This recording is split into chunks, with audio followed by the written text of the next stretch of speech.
আসলে ওমরা করতে গিয়ে ১ম কাবা দেখার অনুভূতিটা আসলে একেবারেই বোঝানোর মতো নয়। যখন আসলে আমি কাবা শরীফটা দেখি, তখন মানে কি বলবো আমার ডাইনি আসলে কি বামে কি? এটা মানে একদমই কোনোই খেয়াল নাই দুনিয়ার। মানে কাবা দেখে একদম মনে হইতেছে এক নাগাতারে কাবার দিক তাকিয়ে আছি এবং অঝোরে চোখ থেকেই মানে কান্নার পানি বের হচ্ছে একদম। মানে একদম পানি বের হচ্ছে চোখ থেকে। এতটা অনুভূতি মানে কি দোয়া করব আল্লাহর কাছে? আল্লাহর কাছে একটা দোয়া করছি আলহামদুলিল্লাহ।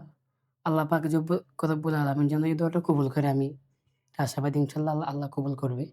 আসলে এই যে ওমরা করতে যাওয়া, এটা একদম মানে যখন আমি মাদ্রাসায় পড়ি, ছোটবেলা থেকেই আমার ওস্তাদ যে দেখতাম যখন দোয়া করে, তখন দোয়া করার সময় সে নিজে দোয়া করত যে, ইয়া রব্বুল আলামিন জীবনে একবার হলেও কাবা দেখার সুযোগ করে দিও।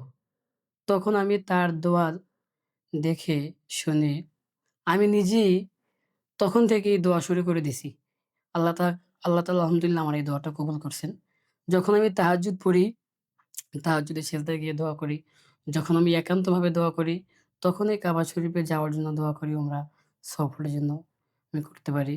আলহামদুলিল্লাহ আল্লাহ সুবহানাহু ওয়া তাআলা আমার এই দোয়াটা কবুল করছেন এবং আমি খুবই মনে করি আলহামদুলিল্লাহ আল্লাহ কবুল করছেন।